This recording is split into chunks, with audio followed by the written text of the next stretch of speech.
you go. So here you can see, you go to the little globe here, choose your interpretation. You have 4 languages in which we are going to be operating today. There is Spanish, hay portugués, hay castellano, et il y a du français. So please, hopefully that works. And we are going to repeat those instructions from time to time. So hello, everyone. My name is Anabela. I work for the Climate Action Network International.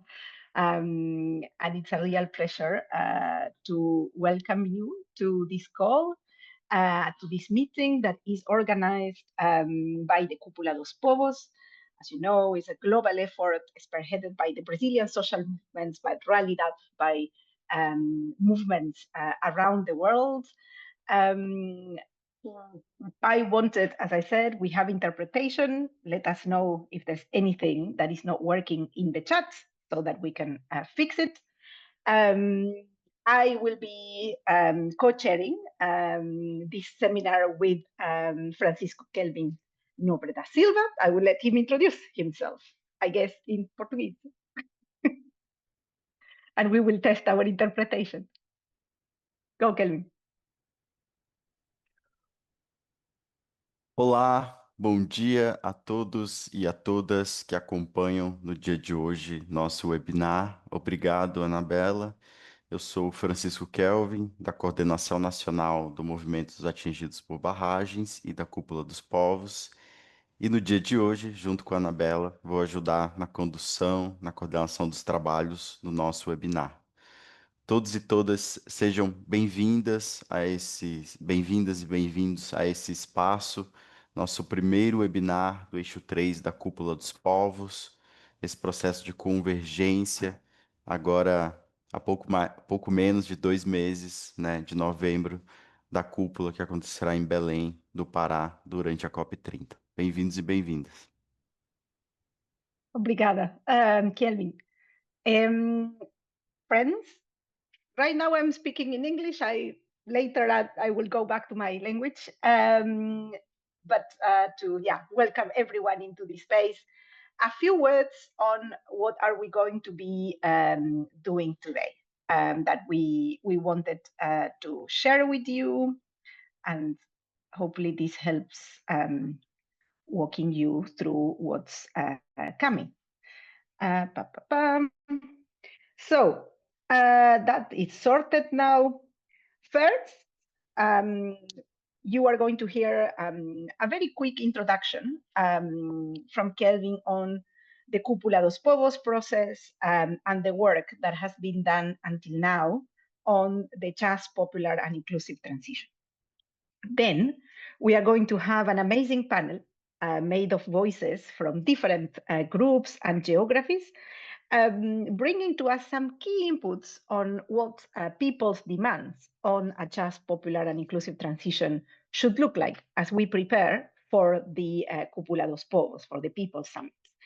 Then we are going to be moving into breakouts to go a little bit deeper and also hear from you all on what those demands should be looking like, what our proposals look like. And then we are going to wrap at the end with the report back from those breakouts and outlining a bit more the next steps for us.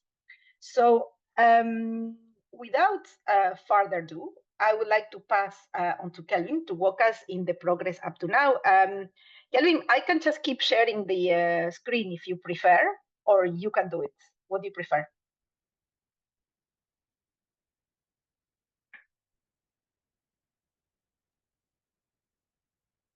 Por favor, Anabela, se puder continuar. Continúo, perfecto. Continúo con la compartilhada, dices. Kelvin, para ti. O próximo slide, por favor. The next one. Thank you.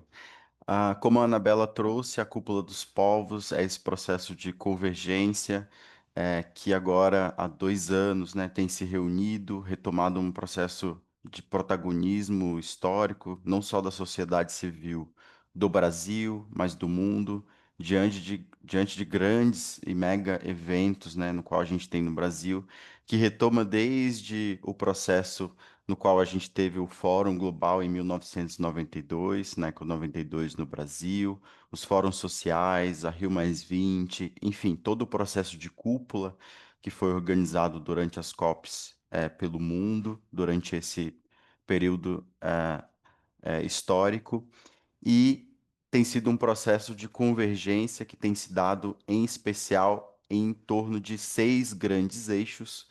O nosso, aqui no caso, o eixo 3, que é o eixo da transição justa, inclusiva e popular.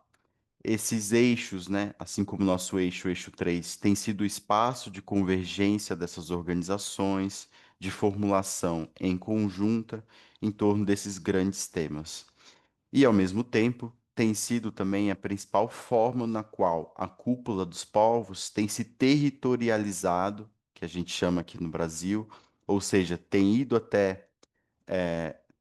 e encontrado, né, diretamente as nossas comunidades, os nossos processos organizativos, né, é, enquanto esse enraizamento, esse fortalecimento de base e territorial, não só no Brasil, mas em outras partes do mundo, né? Então, em eventos que já tem se dado, em processos, né, que também têm culminado para esse processo de formulação em torno dos eixos. O nosso eixo, a a transição inclusiva justo e popular, ele tem alguns elementos iniciais, fruto do debate, do acúmulo, né, das organizações no qual fazem parte a Comissão Política da Cúpula dos Povos. Em seguida, podemos compartilhar para quem não teve acesso a esses pontos iniciais, mas esse é o primeiro webinar que nós fazemos, né, com as mais de 1.000 organizações que são signatárias e que estão nesse processo da Cúpula dos Povos para a convergência em conjunto em torno desse eixo. E aí, nossa proposta é que não só esses eixos de convergência, assim como nosso eixo de transição, seja esse espaço de unidade, territorialização, formulação em conjunto em torno desses temas, mas, ao mesmo tempo, eles vão ser a base para a construção da declaração política da Cúpula dos Povos, lá em novembro, em Belém do Pará, dos nossos processos de incidência, no qual nós vamos fazer com a estratégia que tem sido desenhada dentro e fora da COP30, e, ao mesmo tempo, a nossa programação da Cúpula dos Povos em novembro do Pará, em novembro no Pará, que reunirá mais de 10.000 pessoas, também tem como parte tanto as plenárias, que vão ser o processo de consolidação dessas formulações conjuntas, no qual temos feito, inclusive uma plenária do tema transição, nós teremos lá, né, para consolidar essa elaboração, esse processo, essa caminhada conjunto, e ao mesmo tempo teremos lá as nossas atividades enlaçadas, né, como parte da programação da Cúpula dos Povos. Então, as atividades enlaçadas do eixo transição, no qual nós vamos construir a partir desse webinar, elas também serão muito baseadas, né, nas discussões, nas formulações, nos temas no qual nós conseguirmos aqui em conjunto, no tema transição, debater, discutir, organizar, sistematizar, enfim, e que vão ser fruto desse processo. Então, a ideia é que nós tenhamos, né, um documento, uma formulação em conjunta do tema transição até outubro, que isso sirva para balizar a nossa programação da nossa plenária, das atividades enlaçadas que nós teremos e, ao mesmo tempo, os subsídios para a nossa declaração final e essa estratégia que vem sendo desenhada.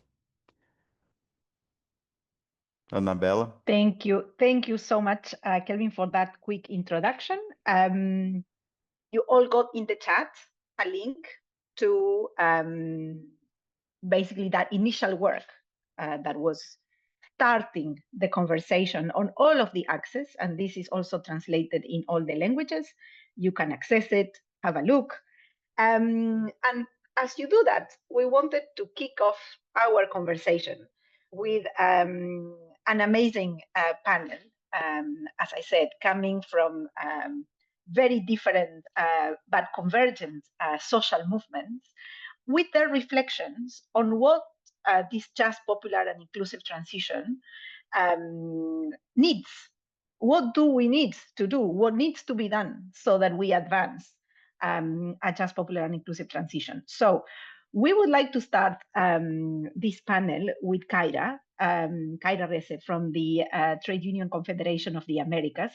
Our comrades in the union movement have been leading this work for many, many years, and also bringing, of course, the voice of all workers into the conversation. And so, Kaira, please share with us in a few minutes what are those key points that you would like to share with us all as we start working on this work moving towards the Cúpula dos Povos. Kaira, over to you. Muchísimas gracias, Anabela. Buenos días a todos y todas. Desde la Confederación Sindical de Trabajadores y Trabajadoras de las Américas, CSA, fundada desde el 27 de marzo de 2008, con una representación de 55 millones de trabajadores y trabajadoras de las Américas, que componemos 50 organizaciones de 21 países, hemos definido trabajar la dinámica de el tema de ambiente y trabajo. Para nosotros desde la CSA es importante abordar esta temática desde varios aspectos de afectaciones, ¿verdad?, hacia los trabajadores en el marco de pérdidas de empleo en sectores vulnerables, riesgos laborales, donde se aumentan los riesgos de trabajo en el lugar de trabajo, como el tema del estrés térmico, el tema de los trabajadores agrícolas. Para nosotros es importante ver el tema de los desplazamientos laborales de millones de personas en América Latina, el tema de los eventos climáticos externos, cómo impactan o modifican las actividades económicas y sobre todo una cultura antisindical que la región no favorece dentro del tema de salidas democráticas ante la crisis. Estos son como los contextos iniciales y eso nos lleva a tener una visión de reconocer, ¿verdad?, sobre todo esa vinculación entre el trabajo y el ambiente, y para nosotros que no son categorías opuestas, sino que es un tema sindical como una construcción sindical. En ese marco, para nosotros es importante ver en el tema de transición justa una perspectiva sindical en el cual es posible establecer que la transición justa sea vinculada directamente o centralizada con el derecho de los trabajadores y las trabajadoras y sus comunidades. No solo es una transición de una economía de bajo carbono, sino que también es hacia una economía social, ambientalmente sustentable y con justicia de género. Que esas transiciones que están en el marco de transformaciones ven también aspectos de la transición digital, la transición energética y sobre todo la transición del modelo económico. Los sindicatos tienen que ser actores fundamentales en este proceso, garantizando el respeto de los derechos fundamentales, en especial la libertad sindical y la negociación colectiva.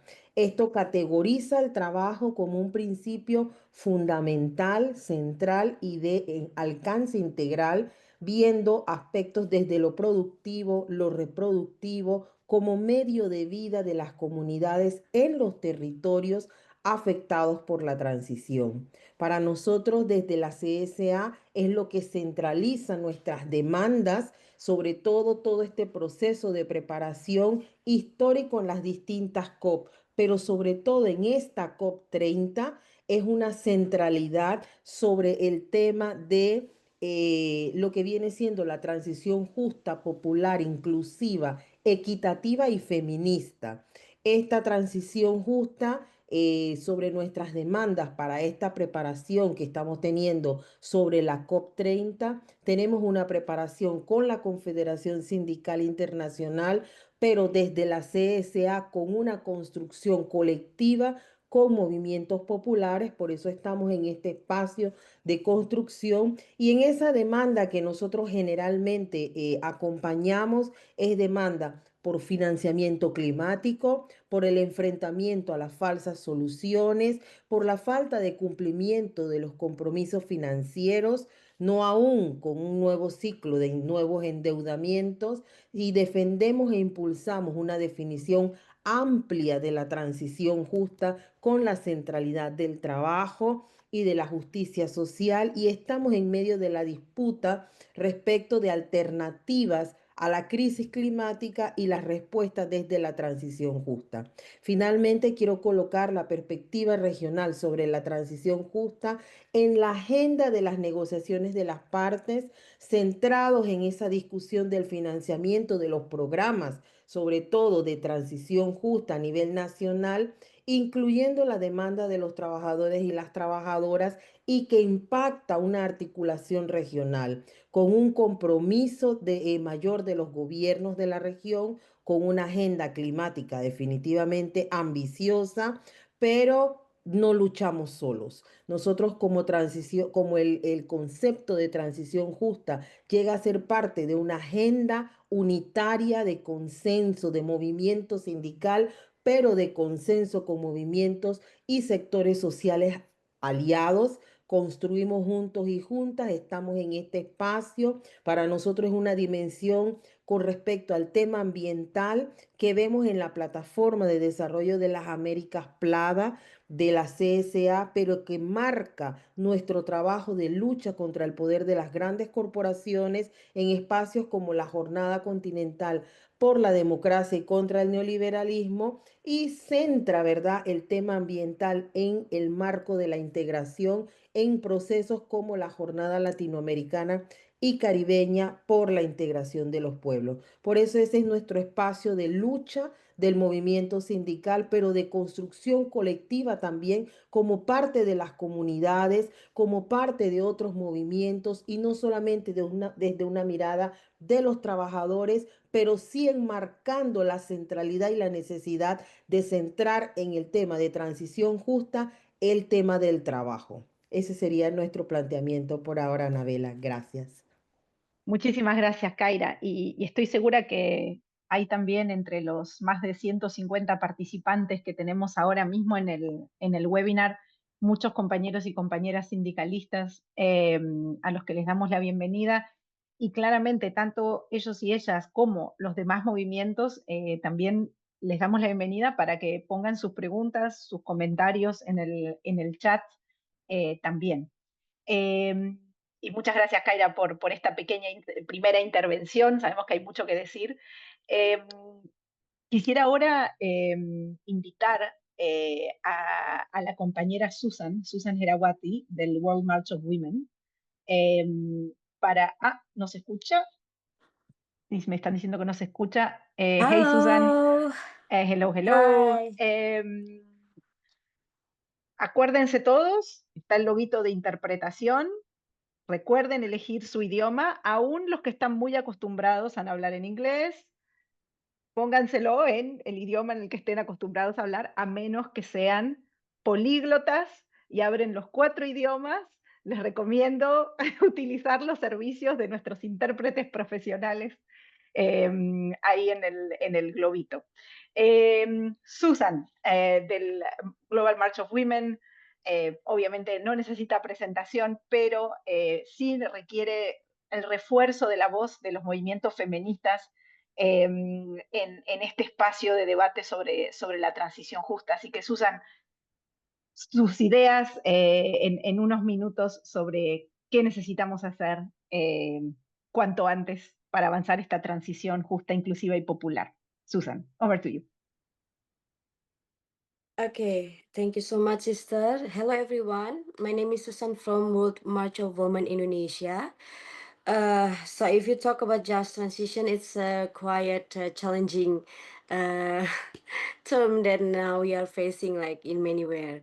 The thing is, if you talk about how the COP30 are going to be carried on, there will be a lot of people going to involve it, and then we learn from Paris Agreement until today there is a lot of climate agenda that already been tried to pursue by every nation. But the things that it happens, I think, in the perspective of women, the just transition until today is still facing a big challenge because we see how the concept development that been carried on in many countries in the globe still focus on how to gain a lot of interest as much as they can, and it's not aligned with what we are dreaming in the just transition itself.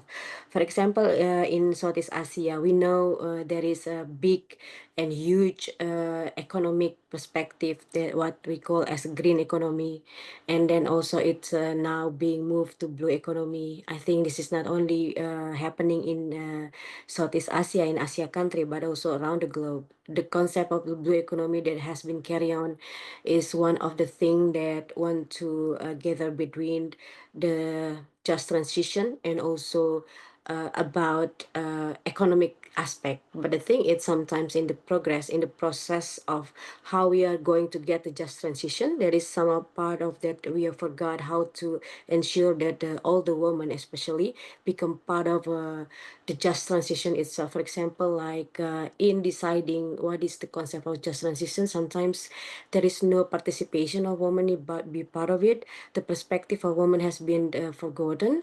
And then, for example, like in promoting renewable energy, renewable transition or whatever it is, sometimes what they are being promoted is how they change from fuel dependence into like more like electric things, but mostly forgot that for example changing by using the electric car, there is a lot of area that has been being trapped in the nickel mining, and there is a lot of area that has been affected because of the nickel mining in the name of just transition.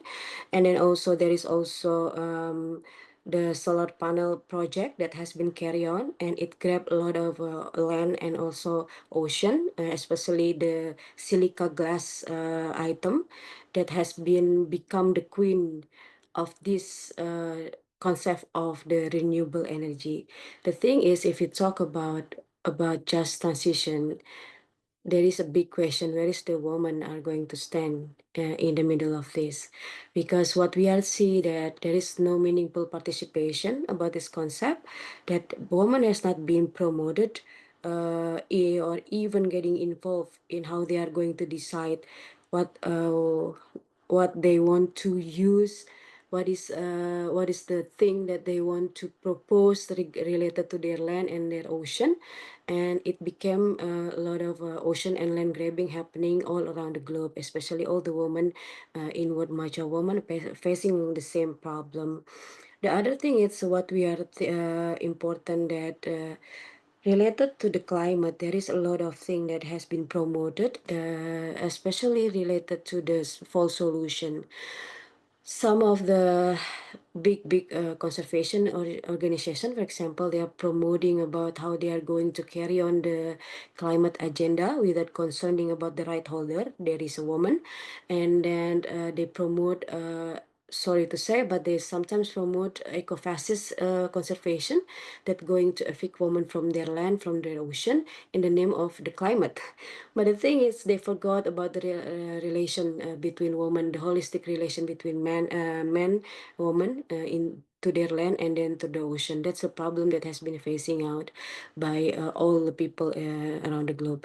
What we are thinking that if we talk about COP30, it's a chance also. It is a challenge for us because we've been talking so many times in COP30, in COP, not only in the COP30, what we see that there is a lot of actor, including capitalists and then also another oligarch, also speaking about the climate issue, but in the name of profit and their own benefit, they use the hidden agenda on this forum. The challenges for us, how we are going to ensure the woman, especially, have the right to choose, have the right to their land and to the ocean. And then what also important that we have to stop the false solution in the name of food crisis or even climate crisis, because we are the right holder, the women are the right holder. We're supposed to have the 100% right to choose what we are going to do with our land and with our ocean, and then how to ensure that we are not going to be affected by this kind of big project. I think that's the thing that we have been fighting for. And then the other thing that's for the woman under World March of Women, we also promote feminist economic solidarity. It's part of how the mechanism how we fight against capitalism and then the challenges that facing today.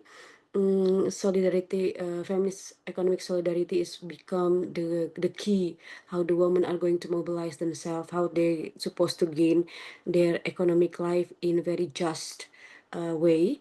And then that's the thing that should be also promoted in the COP30. There is the thing that woman has been doing in many years, and it's supposed to be promoted in COP30 instead of every each of government are going to promote the blue carbon and so on. I think the agenda has supposed to be promoted about the movement of the local people, but the woman that has been protecting the ocean. There is a lot of champion that there is a lot of champion that already comes up, and it's supposed to be we're supposed to give the spotlight to these people because they are the genuine warrior, and then especially the woman who protecting their mother earth. I think instead of promoting the false solution, we should challenge to another champion in the local bases that already uh, bloom in every area. I think that's all. Thank you, sister. Thank you so much, Susan, and so many important points. I mean, first, how the transition is being used and weaponized against communities, against women, whether this is about land grabbing, energy, I mean, like mineral extraction, or even around this eco-fascist conservation, as you were referring to. But also on the other side, who are the people that we want to put at the center of the solutions, and the importance of the just transition conversation, centering them. And then, of course, all the questions that we probably all share about then what does it mean in terms of COP, with all its flaws and yeah, the challenges we face in those multilateral spaces. I will hand now to Kelvin to keep now with the panel that is coming, so that you don't get too tired of me too fast. Kelvin, over to you to continue with our panel. Bem, obrigado, Anabela. Nessa mesma linha, então, dando seguimento nesses aportes, a gente queria já convidar o Ian Rivera, do Movimento Filipino por Justiça Climática. Ian, 6 minutes.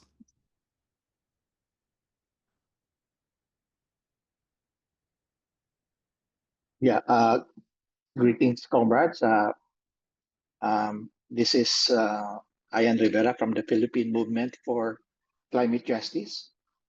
For us, we define just transition as the socioeconomic and political transition of the society from the current unsustainable, oppressive neoliberal economic system to a system that sustains a just, equitable, and sustainable economy in accordance with the science to ensure that the average global temperature does not exceed 1.5 degrees, ensuring the stability of the Earth systems at the end of the century.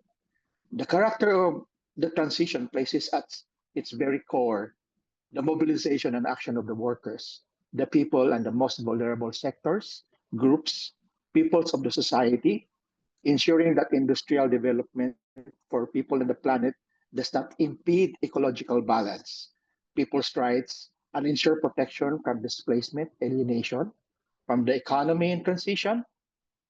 Just transition must be framed within the notion of climate justice and ecological debt, taking into account the historical responsibilities and obligation of carbon-consuming economies and corporations. So for us, the basic elements, demands, and proposals of the just transition is one, we need a wide-ranging, large-scale, rapid, and systemic transformation to limit the rise of temperature to 1.5 degrees centigrade. We need to struggle to push for a global peak in the use of fossil fuels by 2025. rich polluting countries must decarbonize not later than 2030. The rest of the countries, including developing and least developed countries, must decarbonize not later than 2050. This means, among others, a rapid and full phase out of fossil fuel energy systems into 100% renewable energy systems, replacement and rebuilding of new technologies and infrastructures, basic changes in industries and agriculture. Some will have to be phased out, some will have to be overhauled, massive changes in land use, economic diversification, and massive ecological restoration to be undertaken. Finance and technology flow from rich developed polluter countries to countries of the South as a matter of justice and reparation to enable the countries of the South to make their energy transition and rebuild a national economy that is dependent on externalities, extractives, and an economy that is premised on destruction, surplus extraction, war, and aggression. While a rapid, just, equitable transition path is urgently needed for this process to happen, is the establishment of a climate justice movement that will push for the just transition under the current neoliberal state. And at the same time, the people's movement will pursue the primacy of establishing a democratic state and a government that will undertake the just transition with the task of building and rebuilding society and the economy at the scale and speed needed to reverse the small window of catastrophic climate change. A just transition for us is not just about ending emissions of greenhouse gases, stabilizing Earth's temperature. We ended up with this problem in the first place because the extraction, production, distribution, and consumption modalities of current system are not driven by providing the people's basics need, but by the accumulation and concentration of wealth by and for elites and corporations at the cost of the people's health, lives, and livelihoods, including the unrecognized and unpaid social reproductive work of women and the destruction of the environment. Nature, its products, and its functions have been privatized, commodified, traded, and profited from. This logic and nature of the system must be stopped. We must transition to a new world order where commons are recognized and respected, resources and benefits are democratically and equitably shared and managed, and where extraction, production, distribution, and consumption are carried out within the limits and compatible with the health of the planet and its ecosystems. Otherwise, humanity will continue to face environmental and ecological crisis. Thank you very much.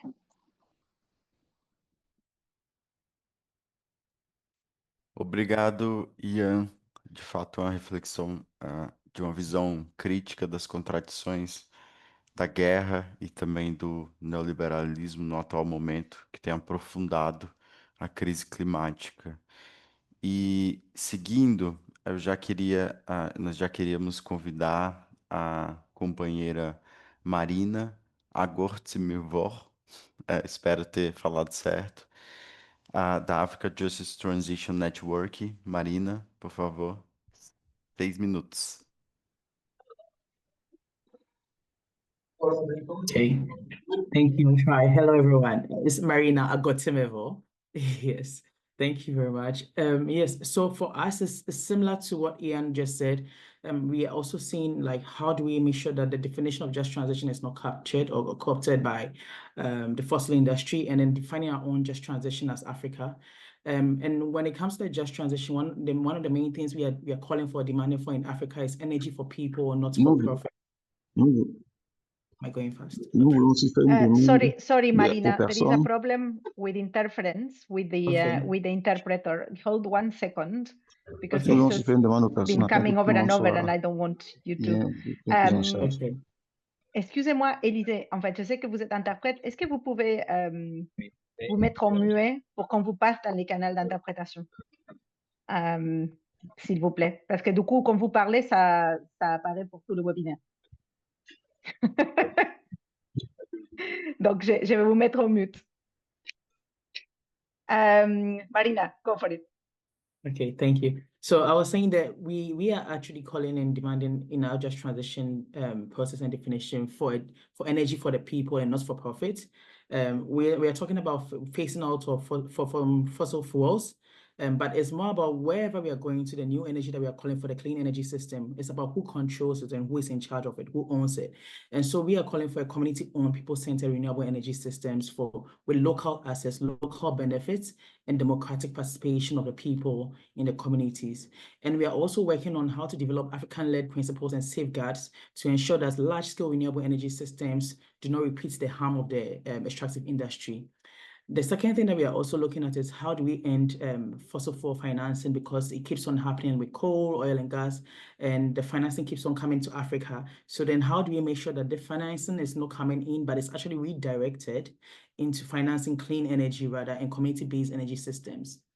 We are also looking at how to make sure that in the just transition phase, we are calling for restoration and reparations from environmental harm. When you come to communities in Africa where coal and oil gas most of the communities have been left in a very bad state. Their water bodies have been polluted, their land has been polluted, they can't do anything. So for us to ensure that there's a just transition, we need to ensure and we call for full environmental rehabilitation of degraded land and polluted water.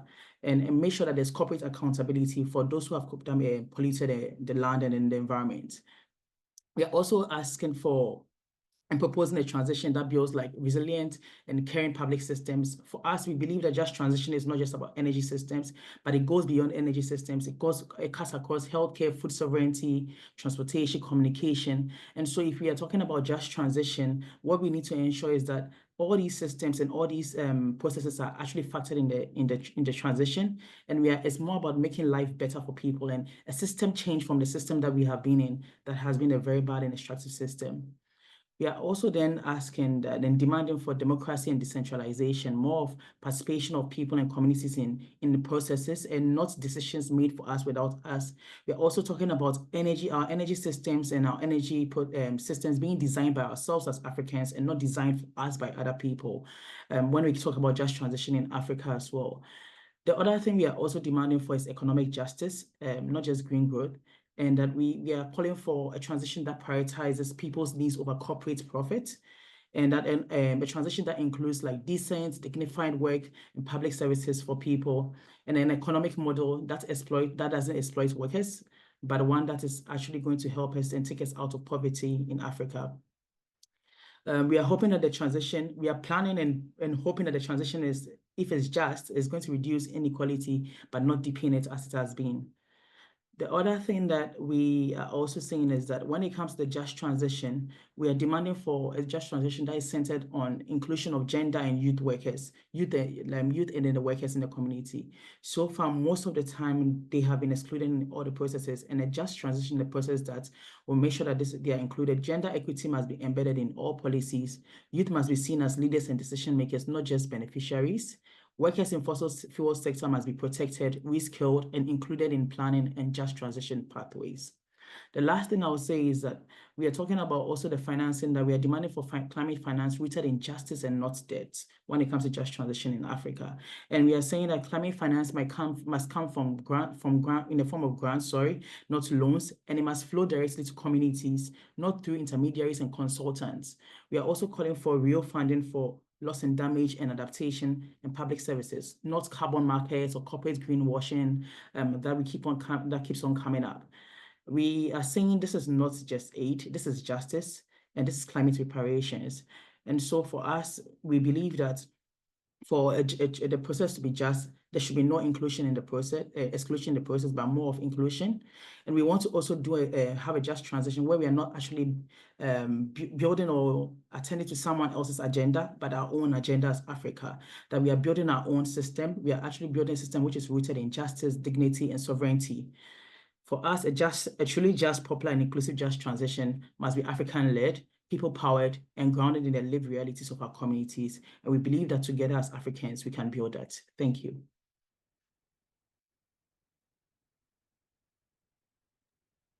Obrigada, Marina, por todos os aportes. De fato, a transição passa também, acho que é importante ressaltar, por estabelecer uma agenda, né, de responsabilidade corporativa, retomar o papel do Estado, né, do público, nas vidas das pessoas e, ao mesmo tempo, uma economia, uma outra economia que construa melhores condições de vida, de participação efetiva da maioria da população nas decisões, né?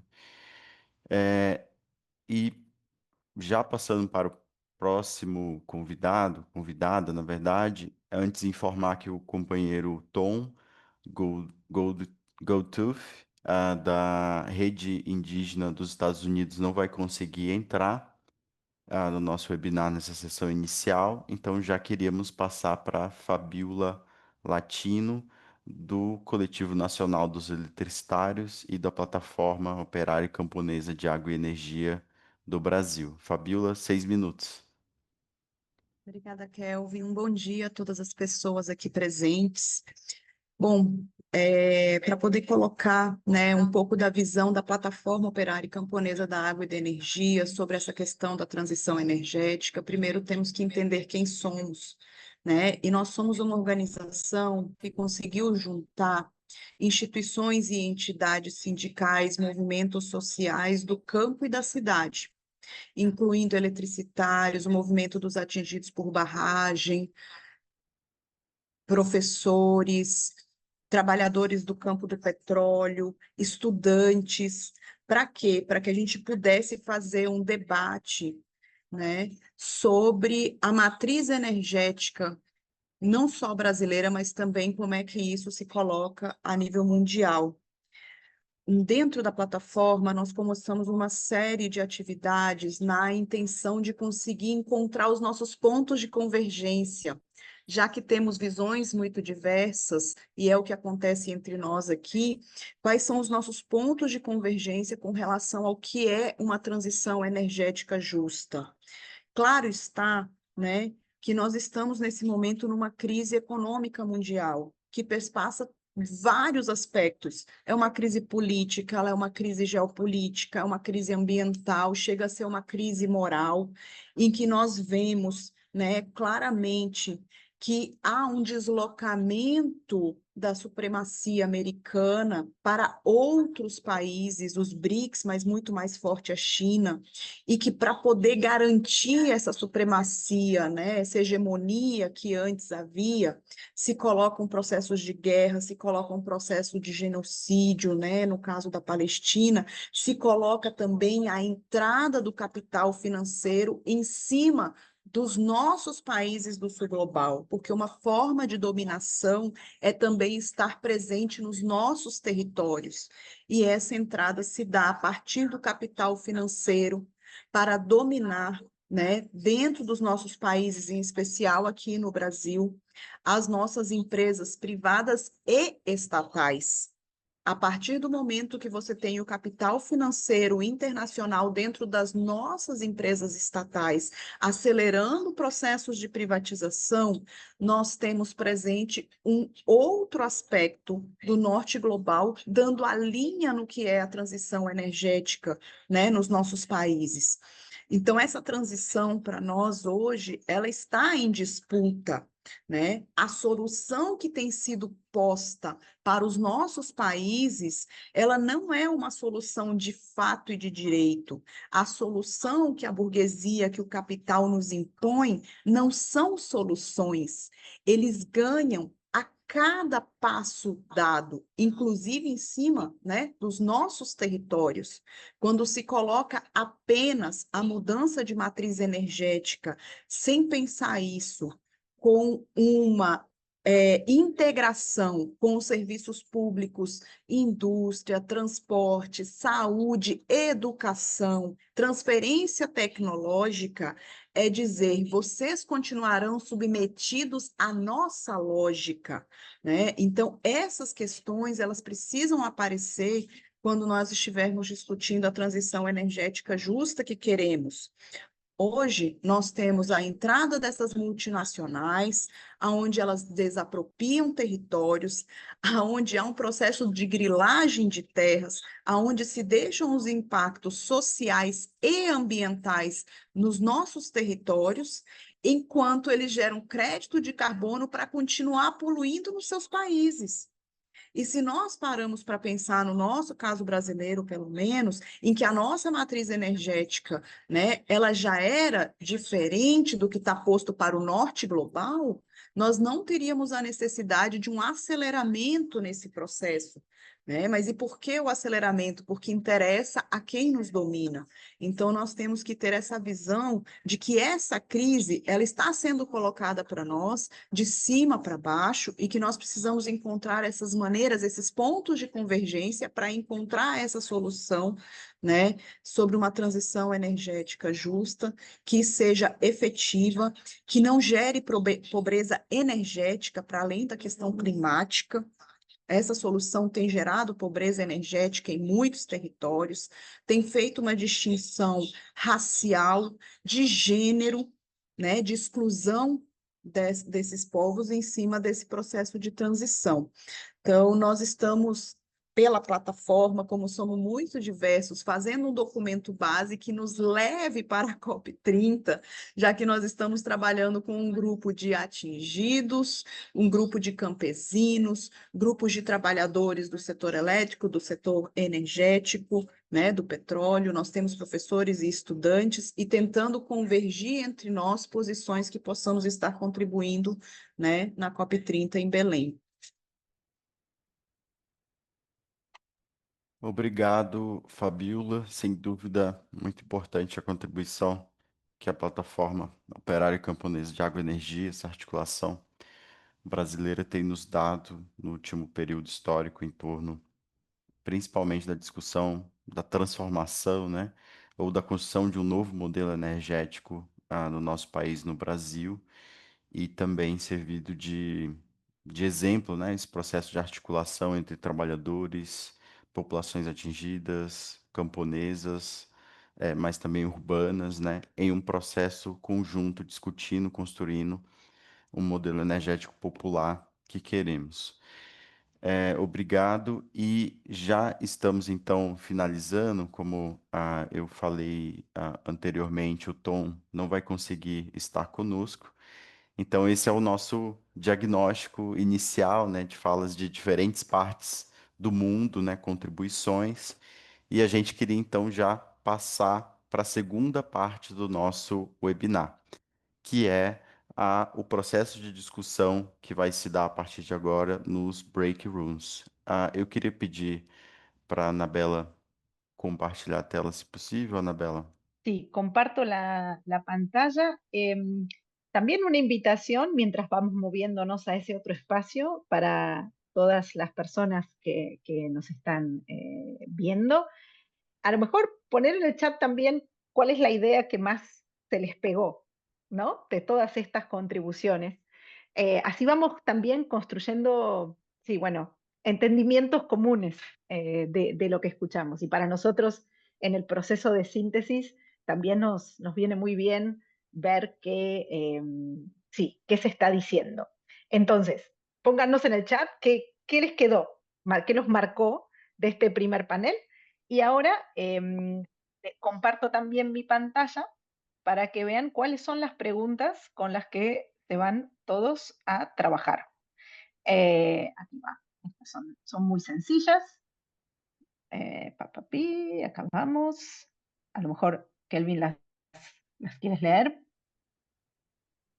Sim, obrigado, Anabela.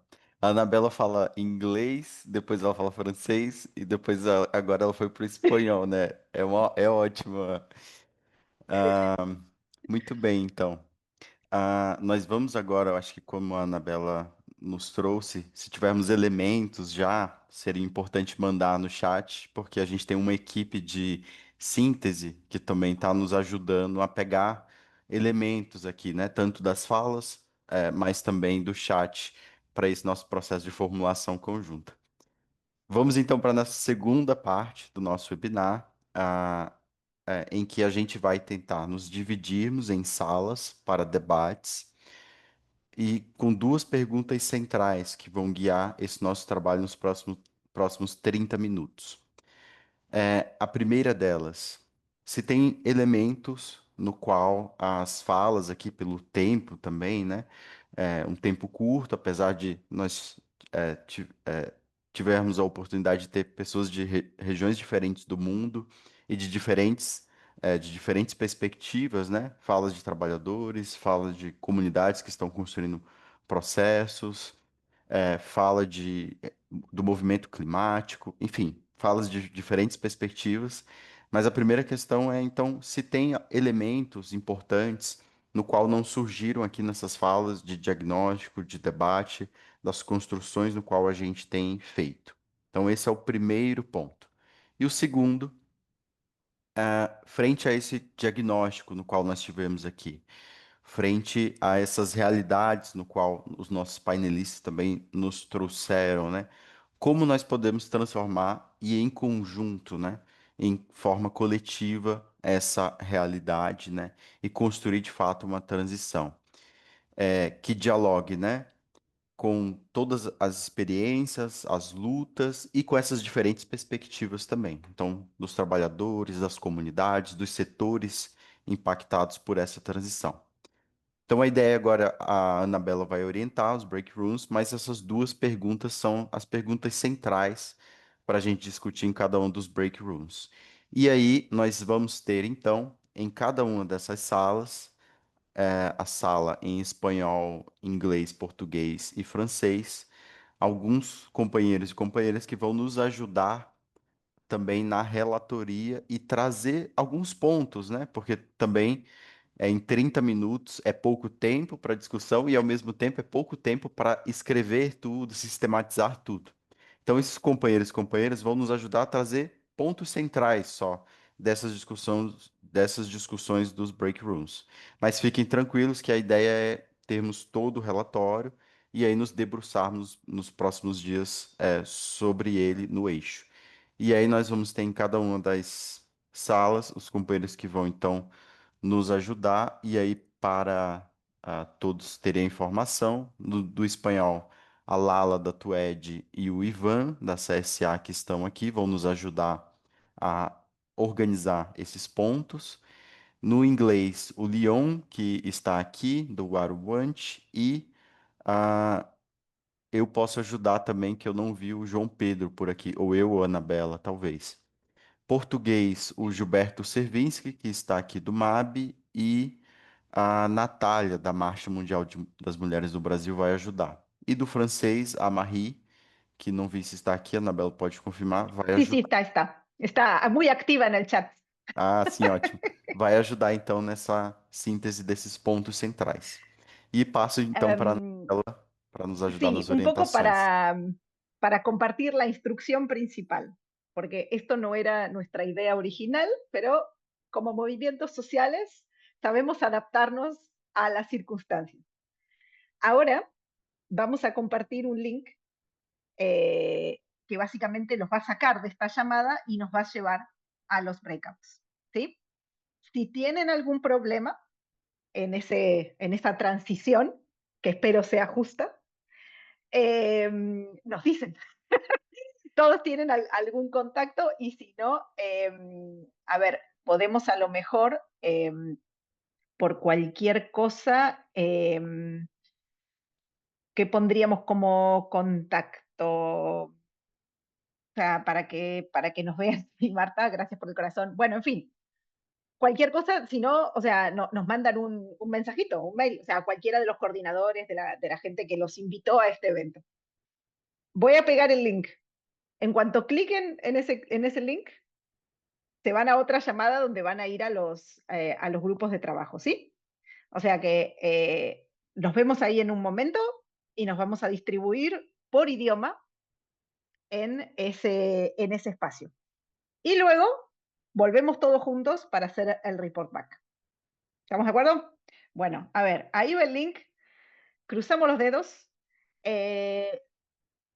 Quiero imaginar que mi compañera Endela, que nos está ayudando con la técnica, ya se fue para ahí, para que haya alguien para recibirlo. Nos vemos en un momentito del otro lado. Ahí va el link. Somos 127, así que a ver si somos 127 del otro lado. Ya los vemos. Y volvemos aquí sí, en 30, 40 minutitos. Pero primero vamos ahí, después vemos cómo hacemos.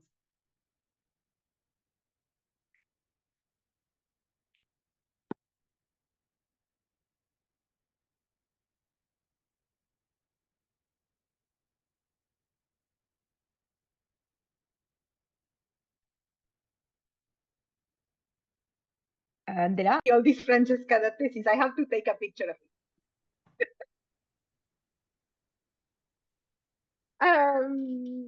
Oh, this is very fun. Okay, so here we're back. Kelvin, you also appeared as Francesca, so you can rename yourself. Is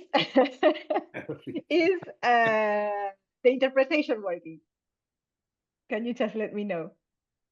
Is it okay? So, que viva la cumbre y el caos social y bien, todos. Estaremos bien, compañeros y compañeras. Sebastián, des la mano. Uno de los pocos que se llama con su nombre. Vou falar devagar para que a interpretação possa Sim. pegar bem. Todas as interpretações estão certas, a gente tem para todas as línguas.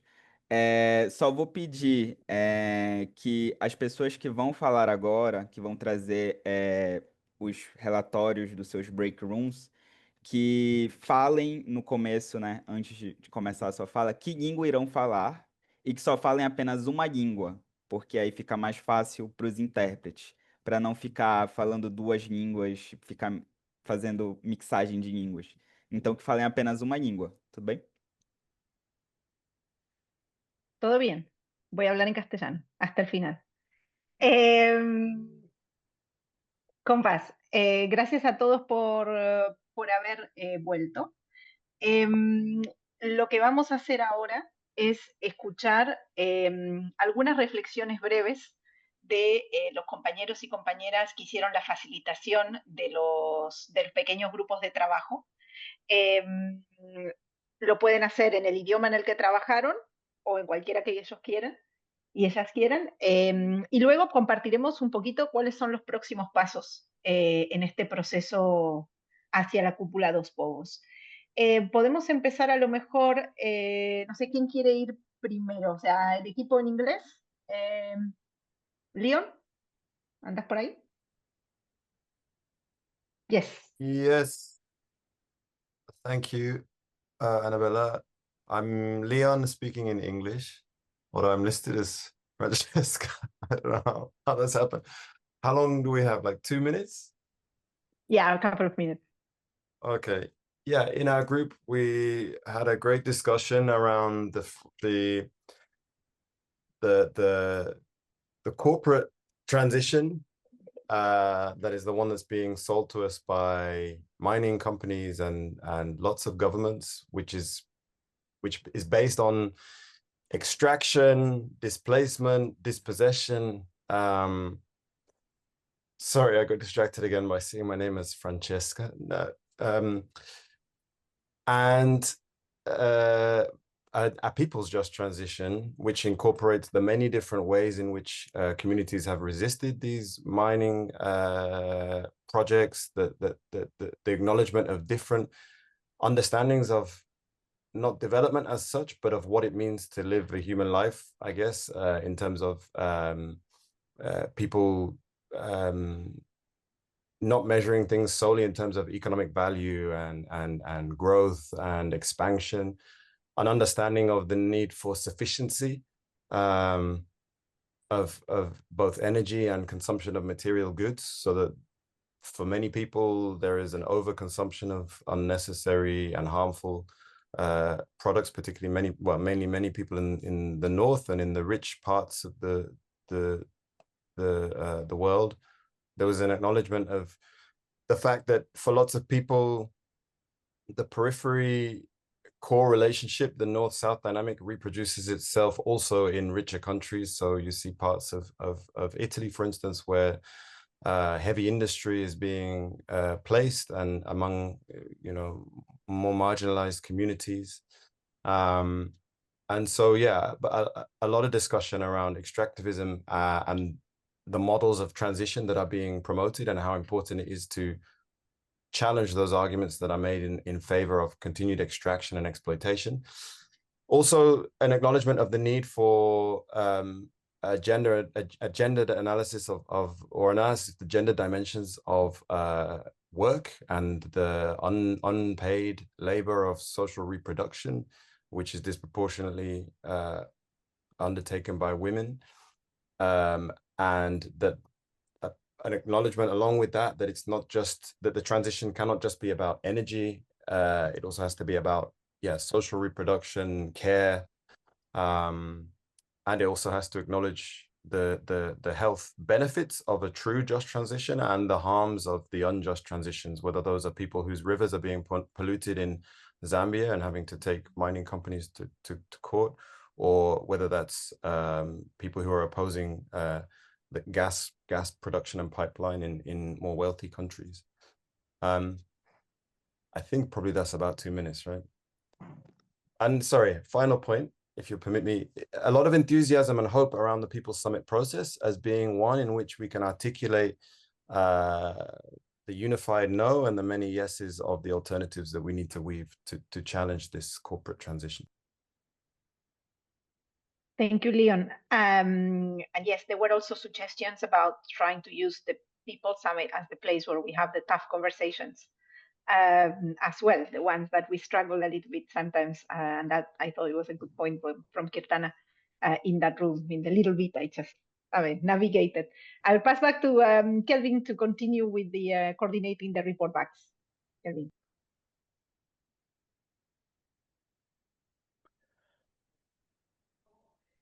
Obrigado, Anabela. A gente passa então já, talvez, para o canal do português, e aí a gente chama Natália e Gilberto Servinski. Bom dia, companheiros, companheiras e companheiros.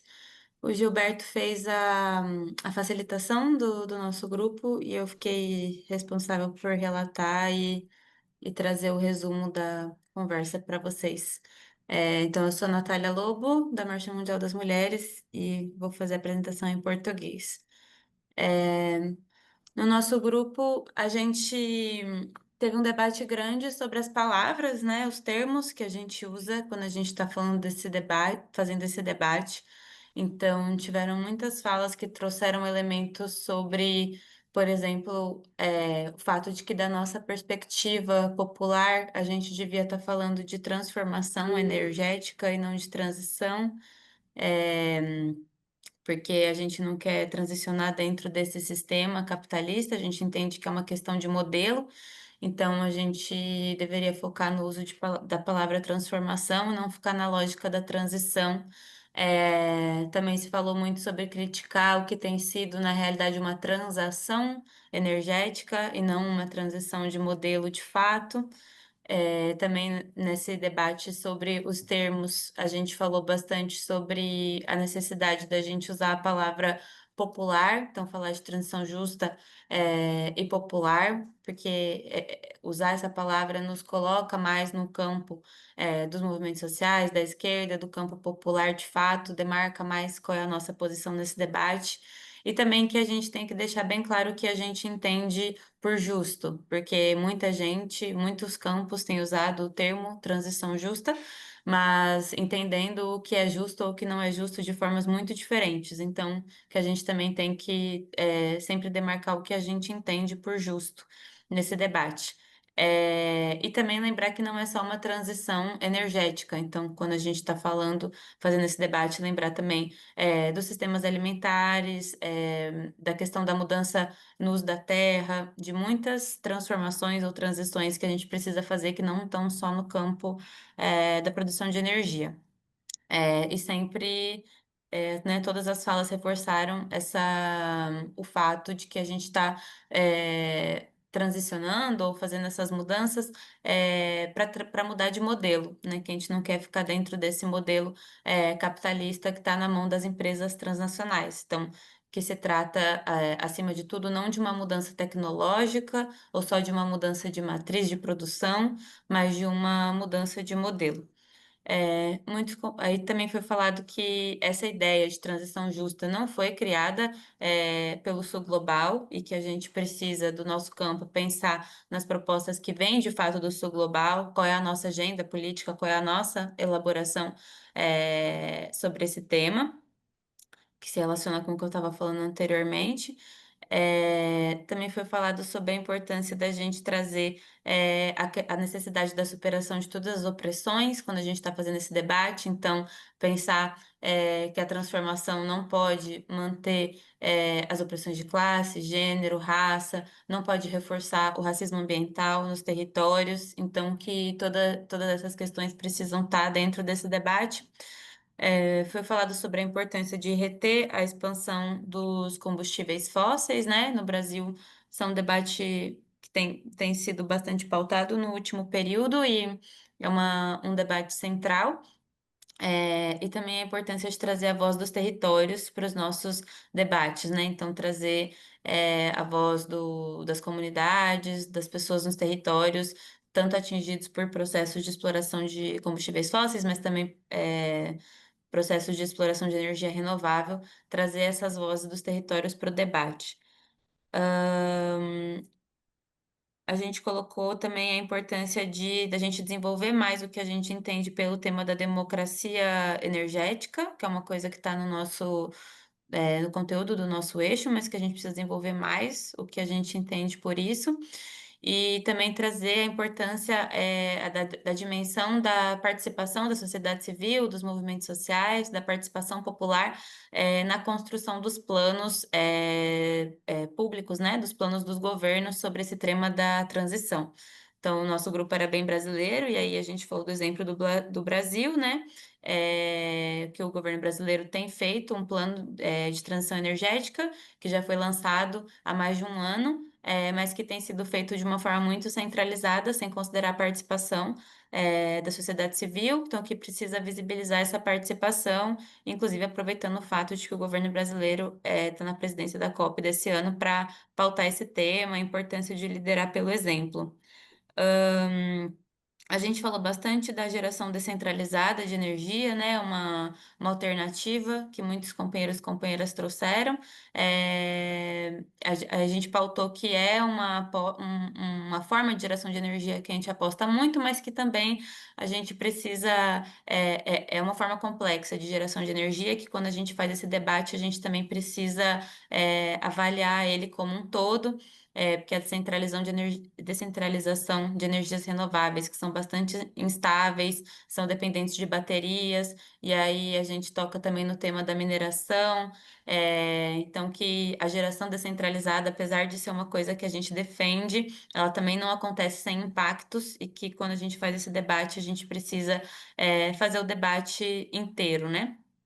Porque a geração de energia sempre gera impactos e tem a ver com várias cadeias produtivas da nossa economia.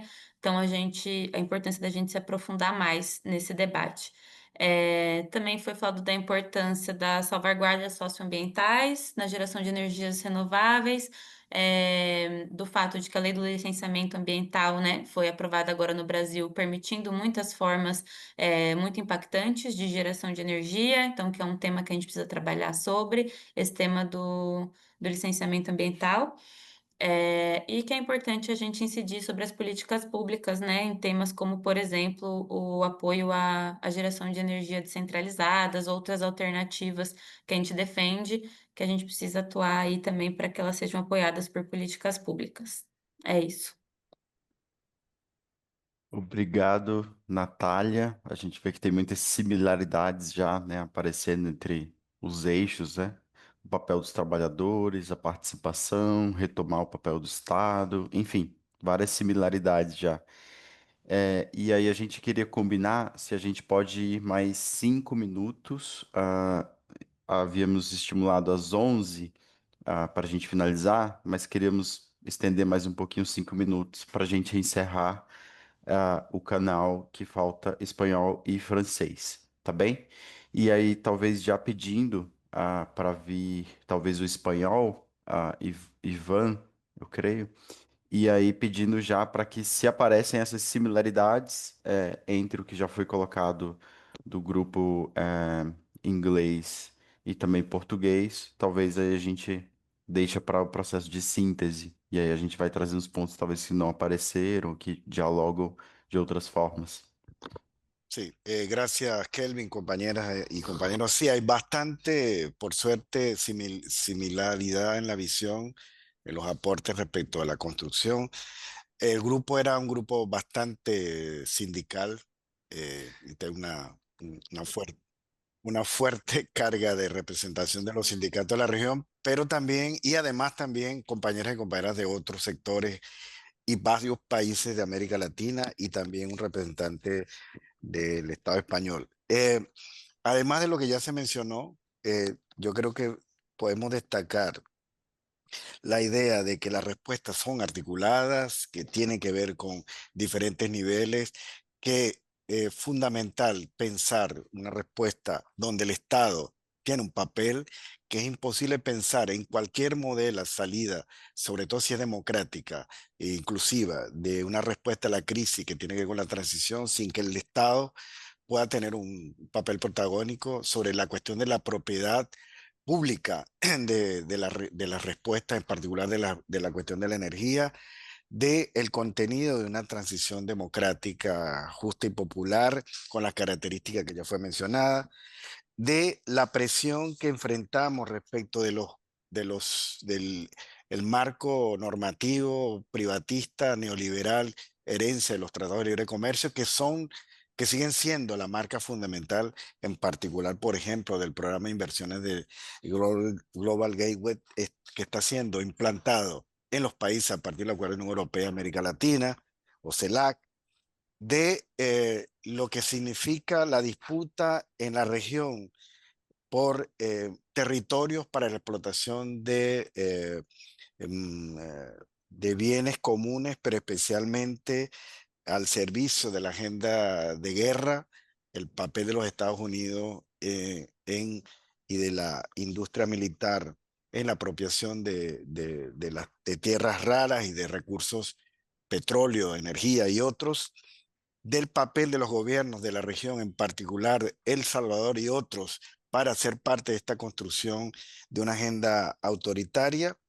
Por otro lado, y rápidamente saltando, que necesitamos, por ejemplo, en el caso de la región, tomar muy en cuenta lo que fue el avance del acuerdo de Escazú como instrumento para impulsar lo que tiene que ver con la garantía y la defensa de los derechos humanos de los defensores y defensores ambientales, para enfrentar la criminalización y la persecución, que seguimos siendo una región de violencia en términos de quienes cuidan los territorios, la importancia de la cuestión de la consulta libre e informada, la aplicación efectiva del Convenio 169 en los territorios, varias cuestiones que tienen que ver con la salud, el impacto de la salud del cambio climático sobre la salud de los trabajadores y las comunidades, y la necesidad de respuestas públicas y también organizadas, del reconocimiento del conocimiento popular ancestral respecto de enfrentamiento de esta crisis, incluso de respuestas que tienen que ver con la adaptación, que viene del conocimiento del papel de las mujeres, de las comunidades originarias, de la producción de alimentos saludables, la agricultura familiar con respuestas, y la importancia, por ejemplo, de tomar referencias internacionales como la opinión consultiva de la Corte Interamericana recientemente tomada, que tiene un marco general que puede ser útil para esta construcción nuestra de una referencia sobre la responsabilidad de los estados en materia del impacto de la crisis del cambio climático sobre las comunidades y los estados. Y papel importante, empresas transnacionales, la importancia de la construcción de un instrumento jurídicamente vinculante sobre derechos humanos y empresas, y esa vinculación clima y derechos humanos como una respuesta. Hay otros muchos elementos, pero creo que por ahí después podremos. Hay aportes materiales que fueron colocados también, por ejemplo, la propuesta de la CCA con la Amigos de Latinoamérica Latina sobre unos principios sobre democratización y transición energética justa, que está también a disposición. Disculpen.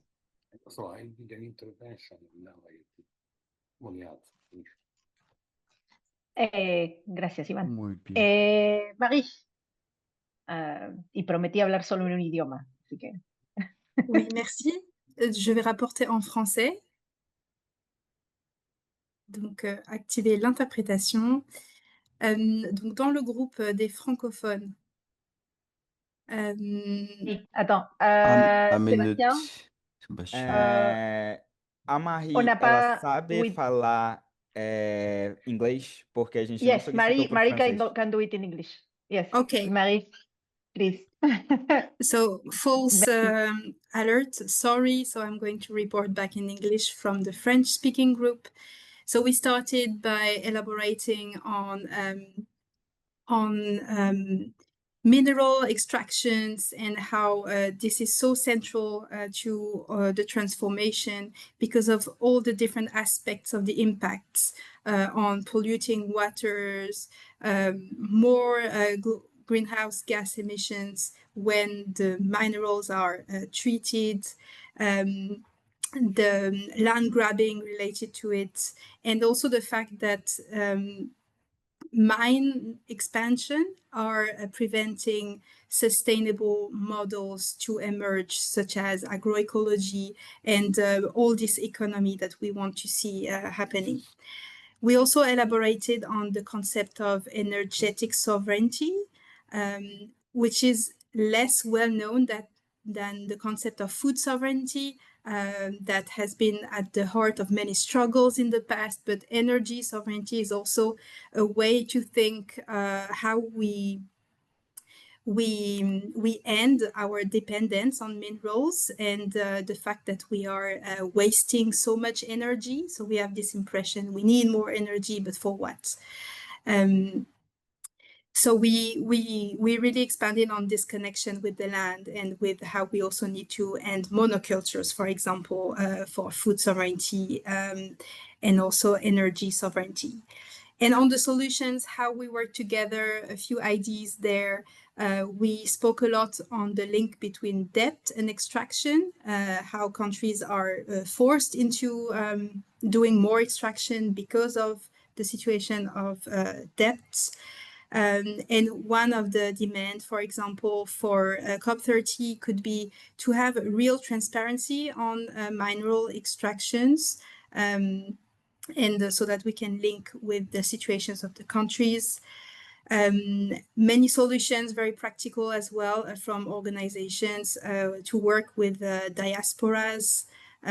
So the link between peoples, Global South and Global North.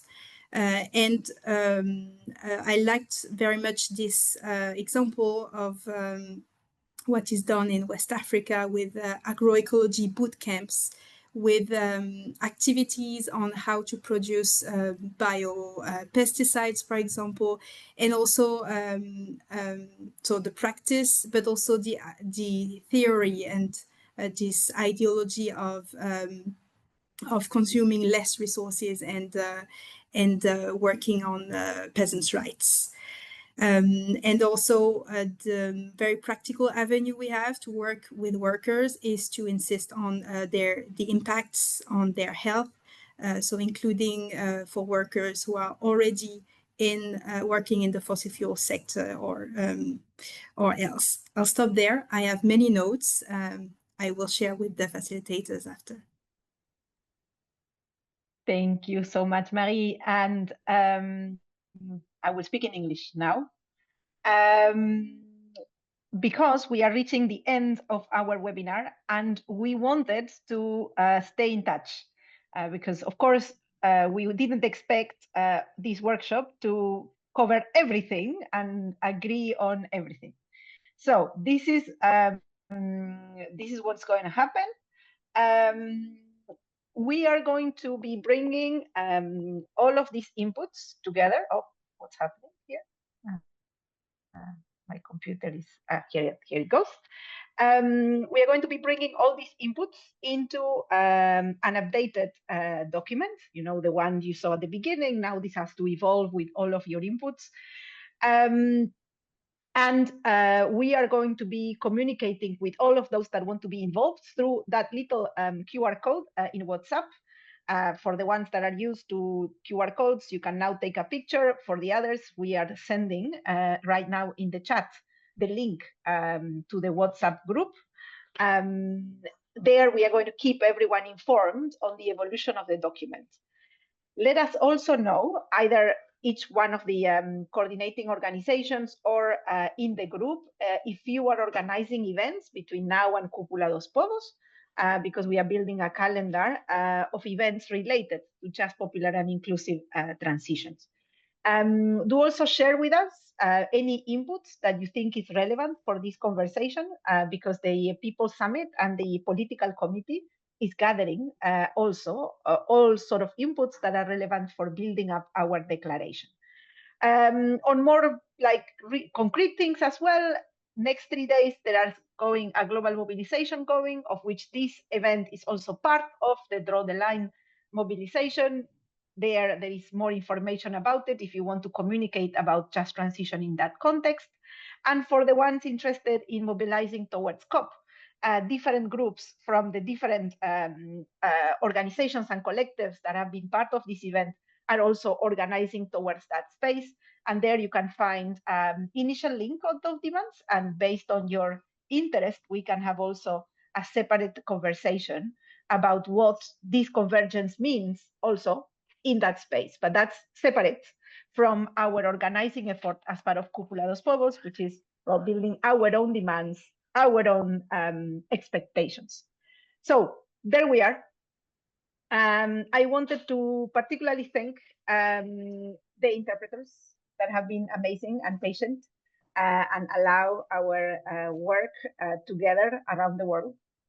Thanks also to the Fossil Fuel Non-Proliferation Treaty for giving us their platform to organize today.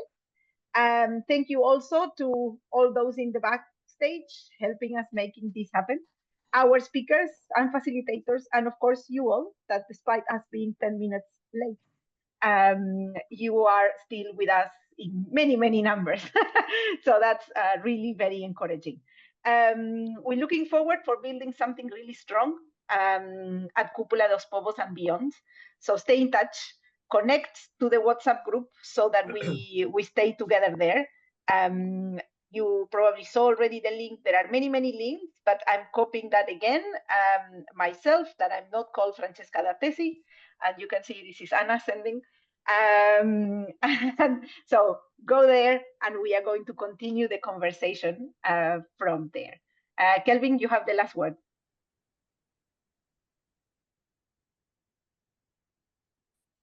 Obrigado a todos e a todas novamente, agradecer pela participação e convocamos todos a ser parte e a construir a Cúpula dos Povos e as discussões seguintes do nosso eixo. Como a Anabela trouxe, a nossa expectativa é reunir todos os aportes aqui, sistematizar em um documento para termos já na semana seguinte, né, um documento inicial para trabalhar e, ao mesmo tempo, ali no grupo, nós vamos trabalhando tanto nesse documento, né, das discussões de transição, mas, ao mesmo tempo, também vamos enviar as novidades sobre as atividades enlaçadas no qual a gente está construindo e queremos também que todos se envolvam e que coloquem também as atividades e processos no qual vão construir na Cúpula dos Povos em novembro, em Belém do Pará. Obrigado e bom dia a todos e a todas. Chao a todos. Obrigado. Buen día. Obrigado, gente. Merci. Chao, chao. Muchas gracias. Bye bye.